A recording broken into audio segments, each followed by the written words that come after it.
What's up guys, this is Astranox. It's time for the showcase of Summer Break Charlotte, but this time with Sinful Angelica. What a powerful combination. And now it's a true showcase for Summer Break Charlotte because she gets to shine. And I don't have my team taking out the majority of the enemy team before Summer Break Charlotte starts to shine. She's shining before, and I'm calling her into duo attacks, and she's dealing a ton of damage with those enhanced skill 1s, attacking everyone, and I have her built with the same build as the last video, 350% crit damage, and I have over 4,200 attack on Unity Artifact with double crit and penetration set. So you're going to be seeing some nice numbers, and you're going to be seeing her shine in this one, because like I said in my previous videos, you know, she gets to attack later on. I'm building 4 turns with my team. The 5th turn, I'm attacking with the skill 1, calling her with her passive into a duo attack, and it's enhanced attacking everyone. But now, you're going to be seeing her getting called by Sinful Angelica, which is a guarantee. It's going to call her. She has the most attack almost every time, right? Unless C-Dom is building more attack because I'm doing a bunch of crit because of her passive, and she overtakes, you know, Summer Break Charlotte. But those are rare. Now, you're noticing the power of Sinful Angelica versus the AI. The AI is very dumb. You can just bait the AI. Look at this. Her health dropped below the rest of the team. Her threshold, she just has 1 HP, right? And then the AI is dumb, so they keep attacking her, which saves my team. Now, a fire hero will not be attacking Summer Break Charlotte, will not be attacking Ran. Yeah, they can attack C-Dom, but Sinful is at the lower HP threshold. So that means they're just attacking Sinful, and it's just saving me a bunch of damage instead of taking it to heroes that can fall. Now you can see those duo attacks are really juicy, and you're gonna be seeing a lot of battles where those duo attacks are even more crazy versus 4 heroes, 3 heroes. And C-Dom here, yeah, she did contribute. Sometimes you gotta pop the soul burn and just take out someone on their team. That's a big threat because they're about to go, they're about to like cripple your team, disrupt you, take out someone. So sometimes you don't have a choice, right? Like, yes, I would love to like showcase a hero 100%, but in, you know, a setup like high offense, cleave, single target burst, you don't have so many turns. It's not like you're supporting that damage there. I'm not supporting Summer Break Charlotte. I don't have her with big survivability like 15k HP, 18k HP.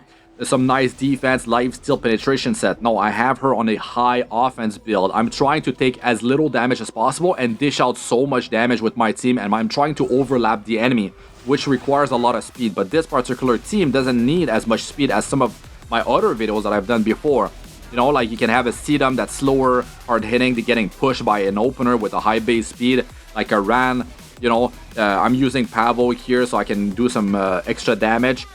So yeah, now Sinful Angelica can be paired with Summer Break Charlotte, but you're gonna need to get some CR pushing in there. So, you know, you need that combat readiness. So you can actually get your team to cycle. You need to Summer Break Charlotte to actually get her to eventually go. But when she's getting caught into those duo attack, when her passive triggers, she's getting 20% CR push with those skill 1.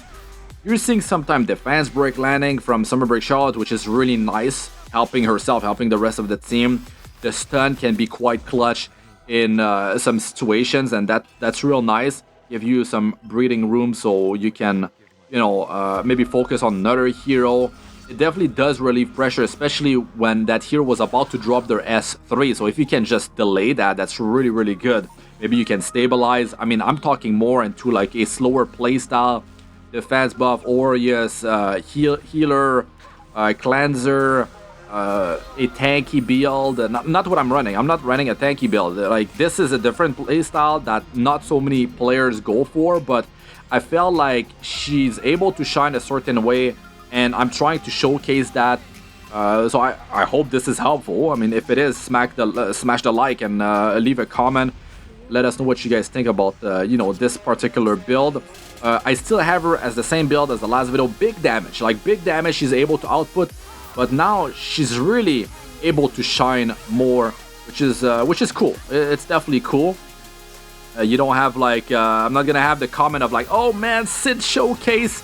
Yeah, because Sid is definitely not getting showcased here. He's not fighting. He's not fighting. So you're seeing some really big numbers, and I think you guys can like get a good idea of when you get 15 skill up on her. You might not have the Mola, even though we had quite a bit of time to actually save Mola lately, but you're gonna be able to figure out what type of attack, what type of crit damage you want to have on your Summer Break Charlotte. Maybe you want to build her more tanky, but it will give you a pretty good idea of how you should be tuning her stats. So you can balance it out, right? Like offensive ability. So that's good. That's good. As you can see, the damage that she does is like through the roof. To push that even further, I guess instead of double crit set, I could have like a rage set, but that's not really something that you're gonna be able to use properly. You're gonna be able to position her so well. You know, like when you're fighting an RTA, and debuffs are not reliable to land, right? Like you could have a different 4-piece set. So it's kind of hard to justify a rage when you're not gonna be using the hero in control environment only. So yeah, you could definitely have her on an attack set, especially if you're trying to get like an attack buff based on the highest attacker in the team. Attack set is pretty nice there because you have a pretty good chance to get higher attack on her compared to the rest of your team. Maybe you want her on destruction set. That's pretty nice too. Look at that damage, man! Like it's really cool, really cool. Now you got attack percentage imprint on Sinful Angelica on the top and bottom position, so I'm making good use out of that. Also, I'm running the artifact on Sinful Angelica that gives 10% attack, or is it 10% damage? And also gives 5 to 10% effectiveness, so I can put that to good use as well. Now, the mistake that I've done is not having Warhorn on Ran, because Ran is using Silver Rain, which is overlapping with the attack buff of Sinful Angelica, so that is wasted. If I wanted to min-max, I should have had the Warhorn artifact. I should have moved it to my Ran, so I could have gotten more attack. I'm even using Faithless Lydica. As you can see, I'm trying to showcase, you know, Summer Break Charlotte here, not like in the other videos. Yes, I was still trying to showcase her, but it was a different playstyle. I'm trying to get her to go on the 5th attack of my team. That means like, my team needs to be impactful if I want to take players out in Champion, right? So it's not so easy to pull off on a slow build. You need a lot of speed, but in these particular setups, you know, having Sinful Angelica really allows her to shine, even though she's on slow speed, even though that maybe the rest of your team is not that fast. You can't really get her to trigger on the 5th attack with the S1 so many times, right? So yeah, you're really making good use of Sinful Angelica in teams like this.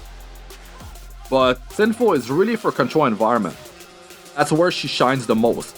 And I have a lot of videos where I actually use Sinful, but I never had one with Summer Break.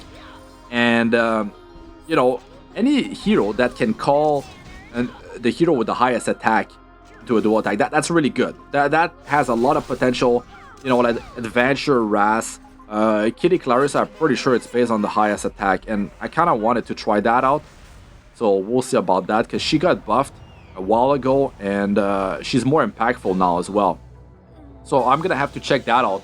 But you know, when you're guaranteeing a dual attack, you're calling that with a hero that just like has that, and you do it when you want it. Plus, she's got the free dual attack from the passive.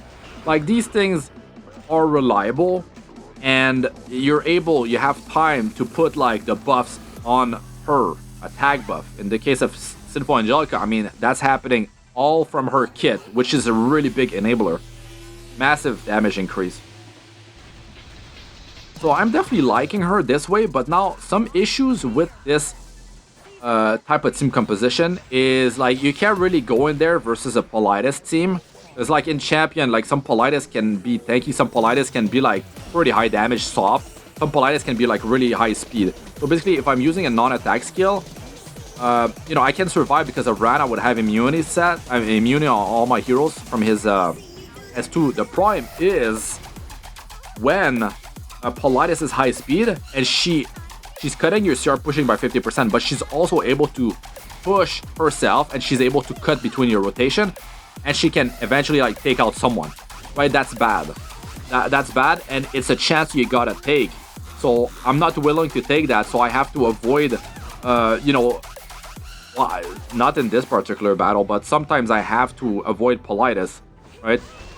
But I really love the power of baiting the enemy into a Sinful Angelica. Like, that is crazy powerful versus a control in AI, right? In Arena offense, Guild War offense. So I'd like to hear what you guys think about this setup. You know, Sinful Angelica plus her. There's other options depending on your playstyle. You know, running a turn 2 team, tanky team. You want to run her on lifesteal penetration, dual attack. Calling the highest attacker is going to be very strong with her because, you know, enhanced skill 1 attack all, fence break, you know, and then you can soul burn S1 or skill 3, like big damage. Really like her this way. Let us know what you guys think about all that in the comment section. That's it for this one. I'm Astranox. Good luck with all you do. Peace out for now.